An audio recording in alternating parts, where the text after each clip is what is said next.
नहमदुहु व नसल्ली अला रसूलिहिल करीम। चकवाल से एक सवाल आया कि खिलाफत राशिदा कितने साल रही और क्या हज़रत सैयदना अमीर मुआविया रज़ी अल्लाह तआला अन्हु भी खलीफा राशिद है। तो इस हवाले से जी तिरमिज़ी शरीफ की हदीस है, नबी पाक अलैहिस्सलाम ने फरमाया कि मेरी उम्मत में खिलाफत 30 साल तक रहेगी, इसके बाद सल्तनत और मलूकियत आ जाएगी।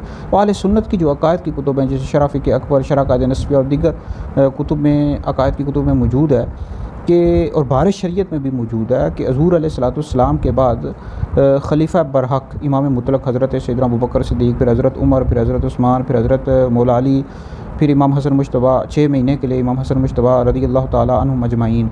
इन्हीं हज़रात को खुलफ़ाए राशिदीन कहते हैं और इन्हीं की खिलाफत को खिलाफत राशिदा कहते हैं। इन्होंने हुज़ूर अलैहिस्सलाम की सच्ची नियाबत का पूरा हक़ अदा फरमाया। तो इन्हीं 5 हज़रात को खुलफ़ाए राशिदीन कहा जाता है, हज़रत अबू बकर सिद्दीक़, हज़रत उमर, हज़रत उस्मान, हज़रत अली और इमाम हसन मुज्तबा रज़ी अल्लाह तआला अन्हुम अजमईन। तो अहले सुन्नत की अकायद की कुतुब में लिखा हुआ है कि हज़रत अमीर मुआविया रज़ी अल्लाह तआला अन्हु पहले इस्लाम के बादशाह हैं, खलीफा राशिद नहीं हैं। शरह अक़ीदा तहाविया में मौजूद है कि अमीर मुआविया रज़ी अल्लाह तआला अन्हु पहले मुसलमान बादशाह थे और मुसलमान बादशाहों में बेहतरीन बादशाह थे। तो आप इस्लाम के पहले बादशाह हैं, खलीफा राशिद नहीं है।